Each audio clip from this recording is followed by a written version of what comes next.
نحمده ونصلي على رسوله الكريم اما بعد فاعوذ بالله من الشيطان الرجيم بسم الله الرحمن الرحيم ادع الى سبيل ربك بالحكمة والموعظة الحسنة وجادلهم بالتي هي احسن ان ربك هو اعلم بمن ضل عن سبيله وهو اعلم بالمهتدين صدق الله العظيم۔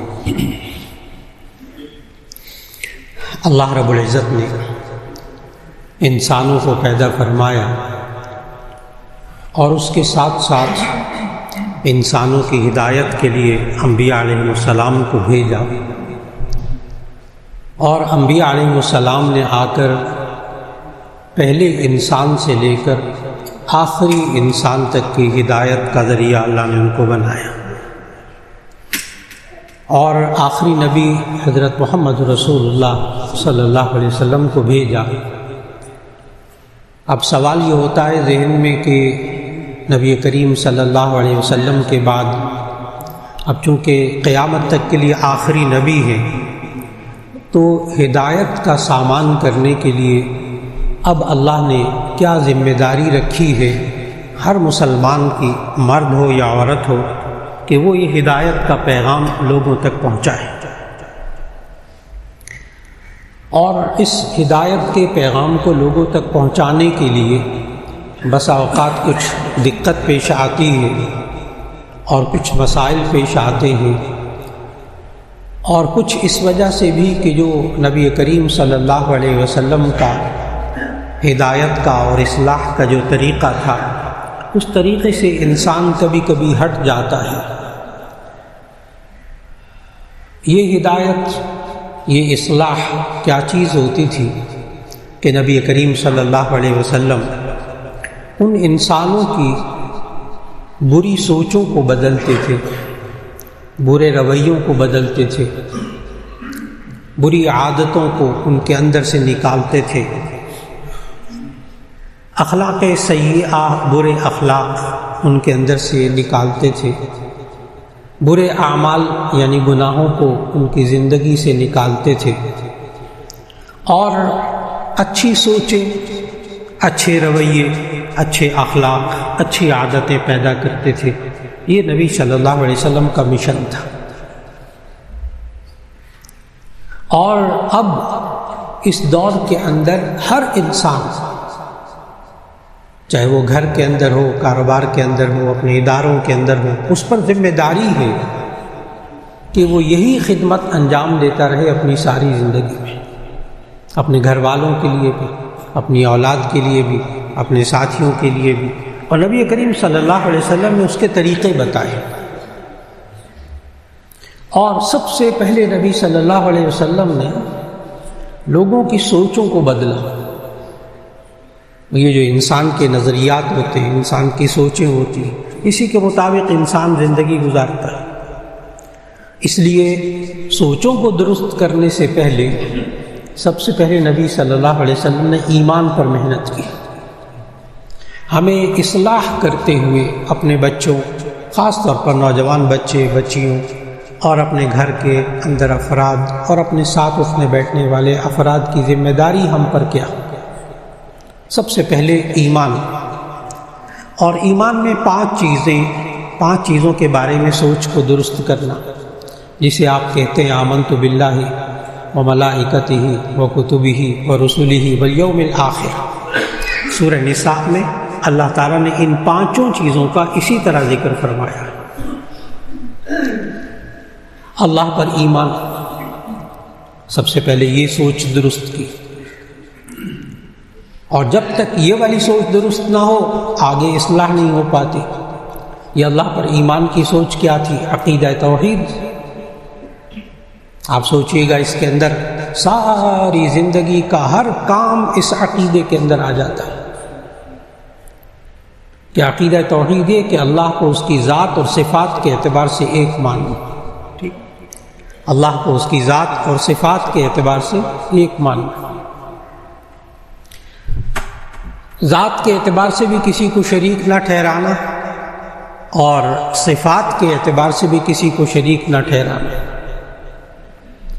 ذات کے اعتبار سے شریک کیا یہود و نصارہ نے۔ سورہ توبہ کی آیت نمبر 30 میں اللہ تعالیٰ نے فرمایا وقالت الیہود عزیر ابن اللہ وقالت النصارى مسیح ابن اللہ۔ عزیر علیہ السلام کو یہود نے کہا کہ یہ اللہ کے بیٹے ہیں، اور عیسیٰ علیہ السلام کو عیسائیوں نے کہا کہ اللہ کے بیٹے ہیں، تو اللہ کی ذات میں شریک کیا۔ یہاں سے خرابیاں پیدا ہوئی۔ تو سب سے پہلے نبی صلی اللہ علیہ وسلم نے ذہن کی سوچوں میں سے اور سارے خدا نکال کر ایک اللہ کا تصور دیا، ایک اللہ پر ایمان لیا۔ کہ معاشرے میں فساد تب پیدا ہوتا ہے جب ایک سے زیادہ خدا ذہن کے اندر ہو۔ یہ کس کس کو راضی کرے؟ جس کو خدا بنائے گا اس کو راضی کرنے کی فکر کرے، جس کی بڑائی ذہن میں بیٹھی ہوگی اللہ کے علاوہ اس کو خوش کرنے کی فکر کرے گا، اسی ڈرے گا، اسی کی ساری زندگی اسی طرح گزار دے گا، وہیں سے فساد پیدا ہوگا۔ تو نبی کریم صلی اللہ علیہ وسلم نے سب سے پہلے ایمان پر محنت کی اصلاح کے لیے۔ اصلاح کا سب سے بنیادی تعلق ایمان، اور ایمانیات میں سے بھی سب سے پہلا عقیدہ توحید، ایک کہ اللہ کی ذات کے اعتبار سے بھی اللہ ایک ہے، اس کے ساتھ کوئی شریک نہیں، کیونکہ اس وقت اللہ کو تو ایک مانتے تھے قریش مکہ، دین ابراہیمی پر ہونے کا دعویٰ کرتے تھے، لیکن بیت اللہ کے ارد گرد 360 بت رکھے ہوئے تھے، ہر دن کا الگ بت، 360 بت، ہر دن کا الگ بت۔ اور یہ نہیں ہے کہ قریش مکہ کو اللہ کا نہیں پتہ تھا، وہ اللہ کو نہیں مانتے تھے، نہیں، بہت اچھی طرح ذہن میں رکھیے گا، قریش مکہ اللہ کو مانتے تھے، لفظ اللہ بھی بولتے تھے۔ بخاری شریف کی احادیث اٹھا کر دیکھیں کہ ابو جہل جو ہے نا، ابو جہل وہ اللہ کی قسمیں کھاتا تھا، الفاظ ذکر واللہ فلاں واللہ فلاں، وہ اللہ کی قسمیں کھاتا تھا ابو جہل۔ تو وہ اللہ کو ایک مانتے تھے، قریش مکہ اللہ کو ایک مانتے تھے، لیکن اس کے ساتھ ساتھ وہ یوں کہتے تھے ہم ان بتوں سے مانگتے ہیں، یہ بت اللہ سے مانگتے ہیں، اللہ ان کو دیتا ہے، یہ بت ہمیں دیتے۔ ڈائریکٹ انڈائریکٹ کا مسئلہ تھا۔ اللہ کی صفات میں شریک کرتے تھے، اولاد دینے والا ان بتوں کو سمجھتے تھے، رزق دینے والا ان بتوں کو سمجھتے تھے۔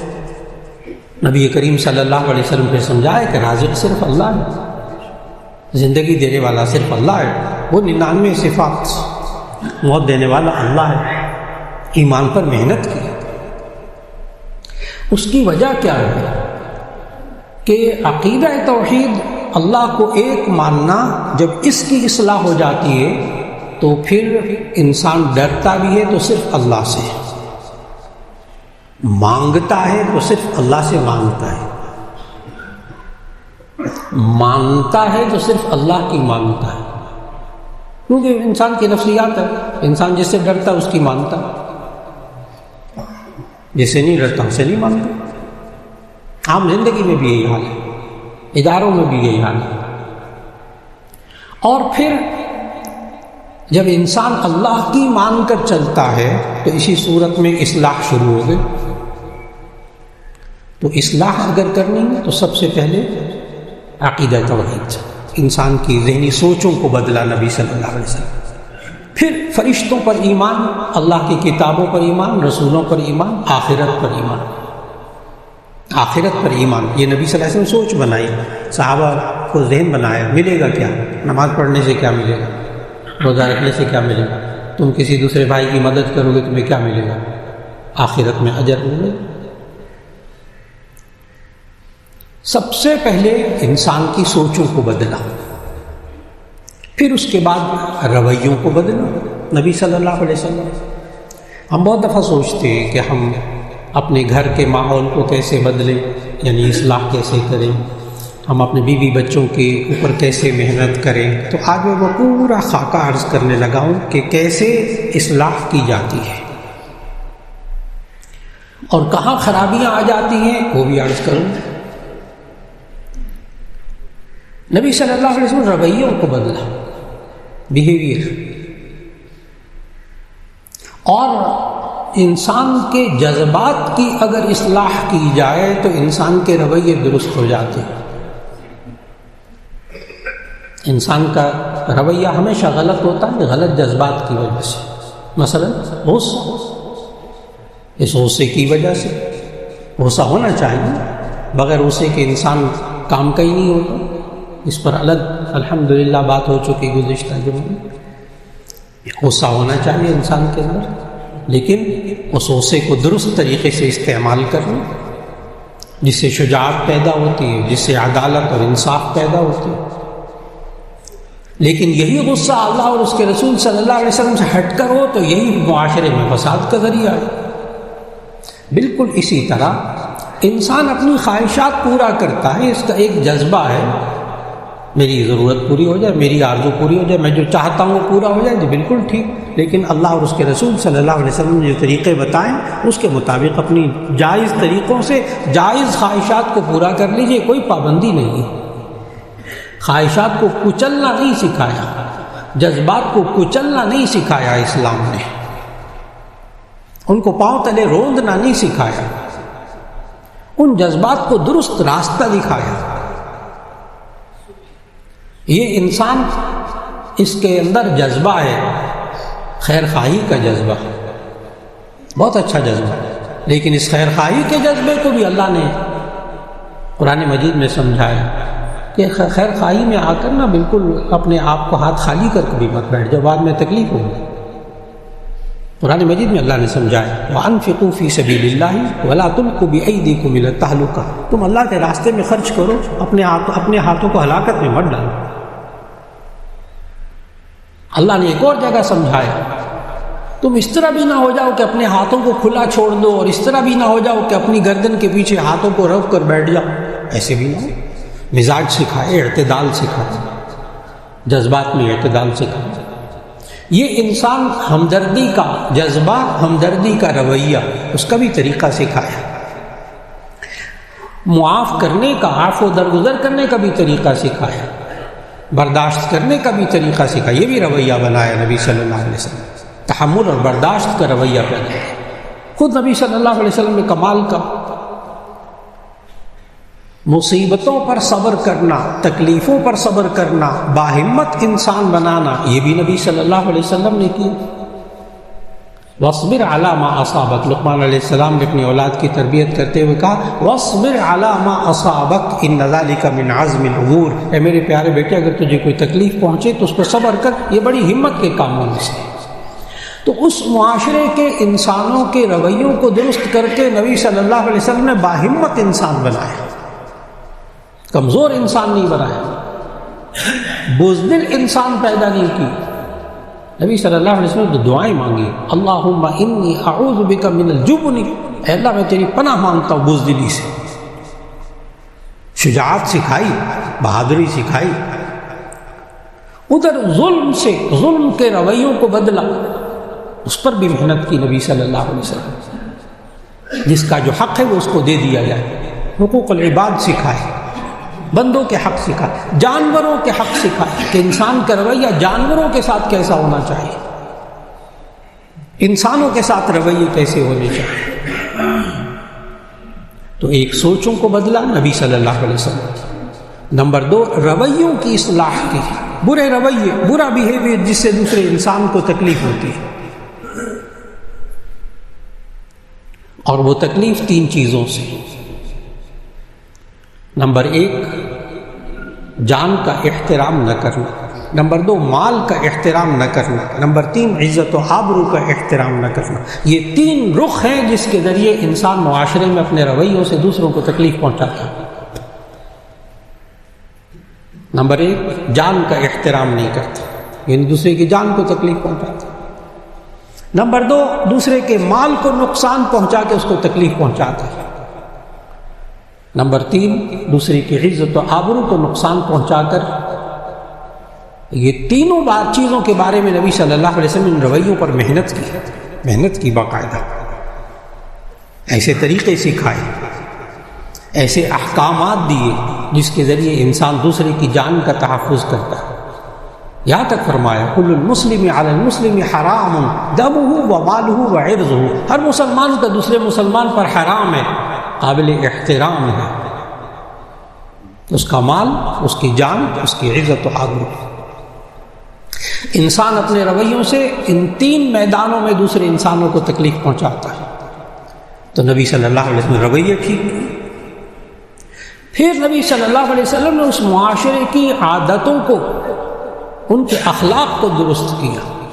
اخلاق ہم لفظ بولتے ہیں، یہ خلق کی جمع ہے. خلق کہتے ہیں پختہ عادت، پکی عادت انسان کو جو پڑی ہوئی ہو نا، اس کو کہتے ہیں خلق. وہ اچھے اخلاق ہوں تو اخلاق حسنہ کہہ دیتے ہیں، برے اخلاق و بری عادتوں تو اخلاق سیئہ کہتے تھے. اگر کسی چیز کی عادت پڑی ہوئی ہو، جھوٹ کی عادت، خیانت بددیانتی کی عادت، چوری کی عادت، اس معاشرے کے اندر شراب نوشی کی عادت تھی، نشہ، اللہ تعالیٰ نے، اور وہ عادی تھی اس چیز کی، اس میں نبی صلی اللہ علیہ وسلم کو اللہ تعالیٰ نے مختلف اوقات میں مختلف احکام نازل کر کے تدریجاً، درجہ بدرجہ، سٹیپ بائی سٹیپ عادتوں کو بدلنا سکھایا. بعض عادتیں جن کو فوراً بدلا، بعض عادتیں جو جڑ ہوتی ہیں باقی اور برائیوں کی. اس کی مثال دیتا ہوں. اب یہ سمجھنا ہوتا ہے کہ کون سی اصل اس میں بنیاد کیا ہے.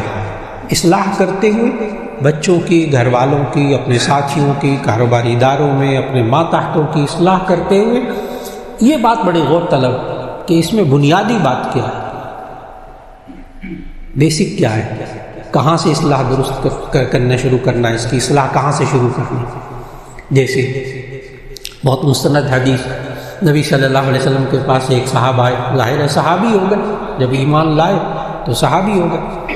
تو وہ تشریف لائے نبی صلی اللہ علیہ وسلم کی خدمت میں، کہ یا رسول اللہ صلی اللہ علیہ وسلم میرے سے بہت گناہ ہوتے ہیں، میں کیسے چھوڑوں، کس کس کو چھوڑوں، بہت گناہ ہوتے ہیں مجھ سے. اب آپ اندازہ لگائیں نبی صلی اللہ علیہ وسلم نے آگے سے کیا کہا. کہنے گا اچھا بس ایسا کرو کہ جھوٹ بولنا چھوڑ دو بس. بہت مستند حدیث. وہ کہہ رہے میرے سے بڑے بڑے گناہ ہو جاتے ہیں. نبی صلی اللہ علیہ وسلم نے جڑوں کو کاٹا. بہت خوبصورت محاورہ ہے کہ جڑوں کو کاٹ دو شاخیں خود بخود گر جائیں. جڑوں کو کاٹ دو شاخیں خود بخود گر جائیں. نبی صلی اللہ علیہ وسلم نے ان صحابی سے کہا اچھا ٹھیک ہے بہت گناہ ہوتے ہیں، جھوٹ نہ بولا کرو بس. بعد میں خود صحابی کہتے ہیں مجھ سے ایک ایک کر کے سارے گناہ چھوٹ گئے. اب وہ جڑ پکڑ لی کہ کہاں سے گناہ شروع ہوتے، صرف جھوٹ بولنے پہ. اور اس معاشرہ، وہ معاشرہ جو آج بھی باہر کے ملکوں میں آپ حضرات سفر کرتے ہیں، بعض ملک اس بات کا دعویٰ کرتے ہیں کہ ہمارے معاشرے میں سے جھوٹ ختم ہو گیا. گھروں میں سے نہیں، گھر میں سے نہیں، معاشرے میں سے، ملک کی سطح پر دعویٰ کرتے ہیں ہمارے یہاں کوئی جھوٹ نہیں بولتے، ہمارے یہاں کوئی بددیانتی نہیں کرتا، ہمارے یہاں کوئی خیانت نہیں کرتا، ہمارے یہاں جو کہا جاتا ہے وہی جو باہر لکھا ہوتا ہے وہی اندر ڈبے میں ہوتا ہے. جب وہ دیانتداری آ گئی، جھوٹ ختم ہو. یہ بھی تو جھوٹ ہے نا کہ اوپر کچھ اور لکھا ہو اندر کچھ اور، یہ بھی تو جھوٹ ہے. دھوکے کی بنیاد بھی تو جھوٹ ہے. تو نبی صلی اللہ علیہ وسلم نے اصلاح کرتے ہوئے ایک طریقہ یہ اختیار فرمایا کہ دیکھنا ہے کہ اس کے اندر بہت ساری غلطیاں ہیں تو کہاں سے شروع کرنا ہے. تو اس کو کہا جھوٹ نہ بولا کر. اچھا بعض عادتیں ایسی پختہ ہو جاتی ہیں کہ ان کی اصلاح میں وقت لگتا ہے، نفسیات ہے، انسان کی فطرت ہے. بعض عادتیں ہوتی ہیں انسان ایک دم چھوڑ دے تو اس کا نقصان ہوتا ہے. جیسے نشہ، نشے کو ایک دم روک لیا جائے اس کے بہرحال خرابیاں پیدا ہوں گی، جسمانی خرابیاں پیدا ہوں گی. اور وہ قوم نشے کی عادت تھی، یعنی ان کے کلچر میں نشہ تھا، ان کی ثقافت میں نشہ تھا. ان کی کوئی تقریب، کوئی کھانا بغیر شراب کے ہوتا نہیں تھا. اب وہاں دیکھیے گا کیا کیا اللہ تعالیٰ نے. قرآن مجید سب سے پہلے سورۃ البقرہ کی آیت نازل ہوئی، یسألونک عن الخمر والمیسر. میں بتا دوں کہ وہ شراب میں بھی مبتلا تھی وہ قوم، نشے میں بھی مبتلا تھی، اور وہ قوم جوئے میں بھی بہت مبتلا تھی۔ اور یہ دو چیزیں جس انسان کے اندر اور جس قوم میں آ جاتی ہیں، اس قوم کے اندر حالات کیا ہو جاتے ہیں، یہ اللہ تعالیٰ نے سورہ مائدہ کی آیت نمبر 90 اور 91 میں بیان فرمایا ہے۔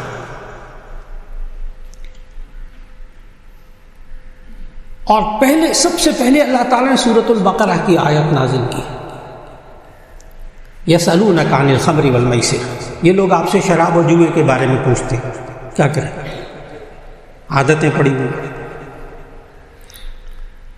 یعنی اونٹ جا رہے ہیں نا، اونٹ جا رہا ہے، ایک اونٹ جا رہا ہے، دوسرا ساتھی ایک اونٹ پہ جا رہا ہے، دونوں نے جوا لگا لی، دونوں قمار بازی گیملنگ شروع ہو گئی، کوئی بات ہو اس میں گیملنگ شروع ہو جاتی ہے۔ شراب اور جوا ان کی گھٹیوں میں پڑا ہو، اس کو برا نہیں سمجھتے تھے۔ اللہ تعالیٰ نے سورۃ البقرہ کی آیت سب سے پہلے نازل کی، ایک دم حرام نہیں کیا، ایک دم سزائیں نافذ نہیں کی، جو آئندہ شراب پیے گا، جو آئندہ جوا کھیلے گا اس کو لٹکا دیا جائے گا، نہ۔ سورۃ البقرہ کی آیت سنیے گا، یسألونک عن الخمر والمیسر قل فیہما اسم کبیر ومنافع للناس واسمہما اکبر من نفعہ، یہ لوگ آپ سے شراب و جوئے کے بارے میں پوچھتے ہیں تو آپ ان کو کہہ دیجئے قل فیہما اسم کبیر، اس میں بڑا گناہ ہے، اے نبی صلی اللہ علیہ وسلم آپ ان کو بتائیے کہ اس میں بڑا گناہ ہے، ومنافع للناس، اللہ کہہ رہا ہے اس میں شراب اور جوئے میں لوگوں کے لیے فائدے بھی ہیں۔ شروع میں یہ نہیں کہا اس میں کوئی فائدہ نہیں، سراسر نقصان نہیں، ساتھ ساتھ پتہ ہے شراب پینے سے سکون ہو جاتا ہے، دنیا کے غم ختم ہو جاتے ہیں، ٹینشن ختم ہو جاتی ہے۔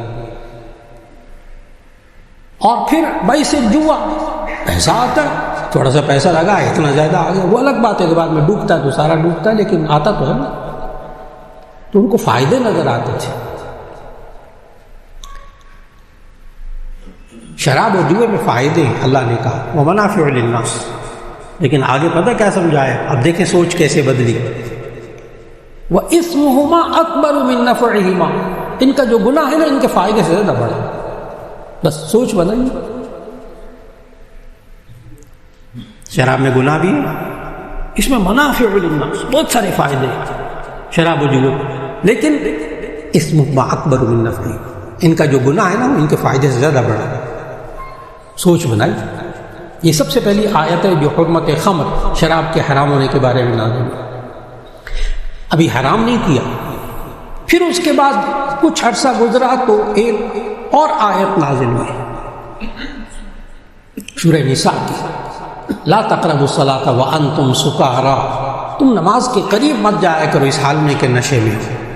پتہ نہیں کیا نشے میں تم نماز میں کھڑے ہو کے کیا کیا بولتے رہتے، کفریہ کلمہ بھی منہ سے نکلتے رہتے، جب نشے میں ہو نا تو نماز نہ پڑھا کرو، نماز کے قریب مت جاؤ۔ اب دیکھیے ابھی بھی یہ نہیں کہا کہ تم حرام، ابھی بھی نہیں کہا،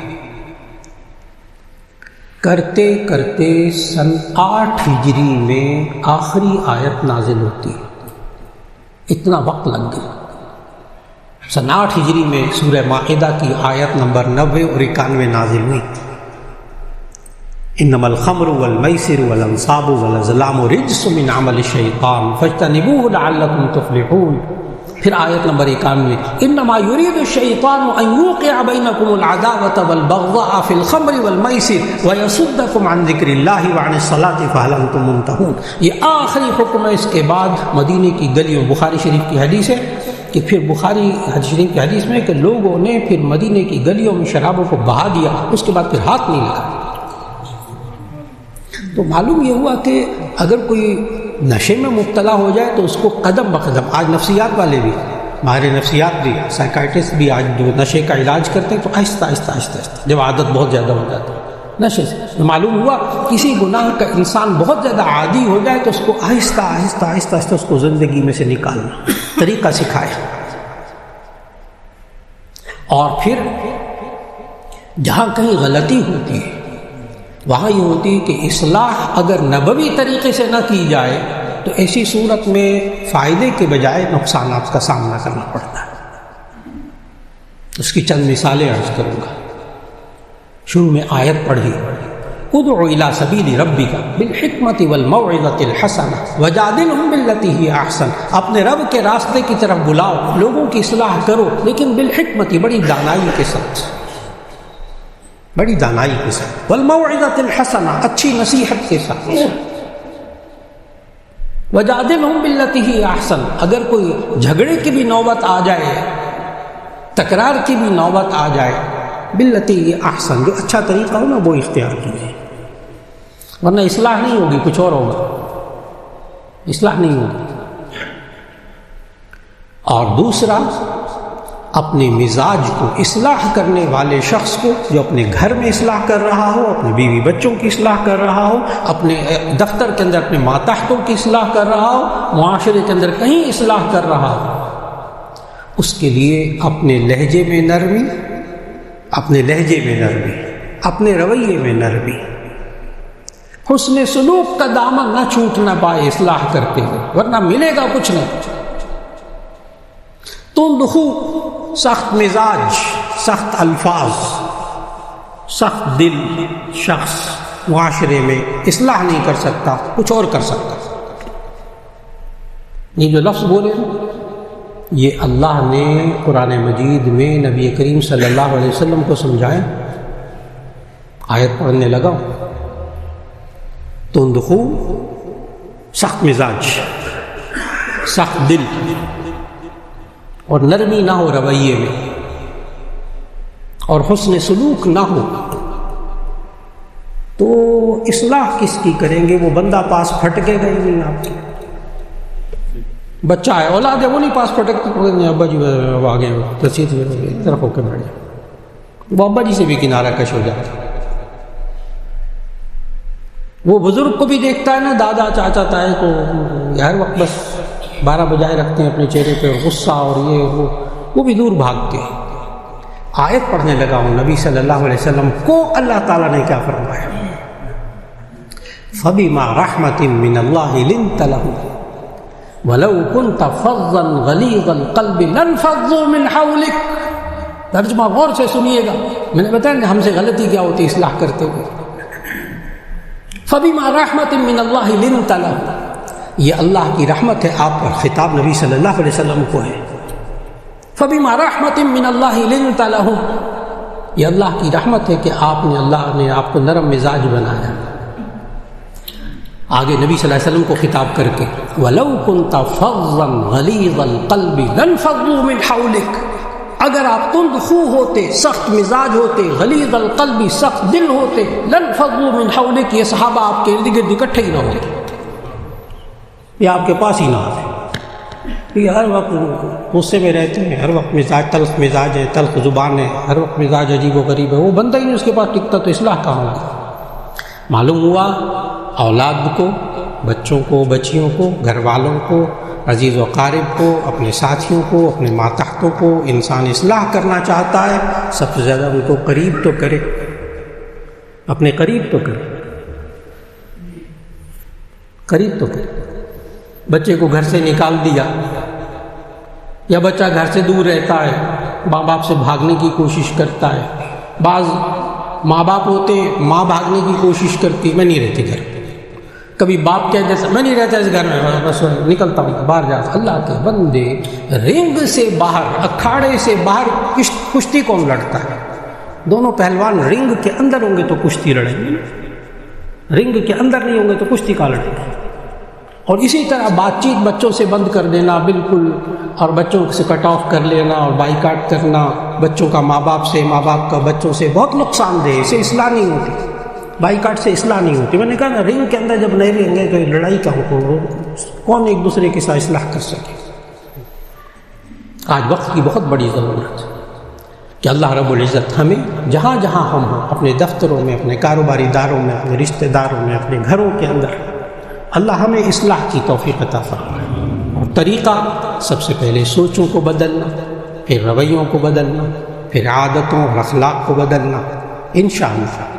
محنت ہے، مسلسل محنت ہے، 1-2 دن کی، 1-2 مہینے کی، 1-2 سال کی کہانی نہیں، لیکن مسلسل محنت ہوتی ہے، اللہ پھل ضرور دیتا ہے۔ وآخر دعوانا ان الحمد للہ رب العالمین۔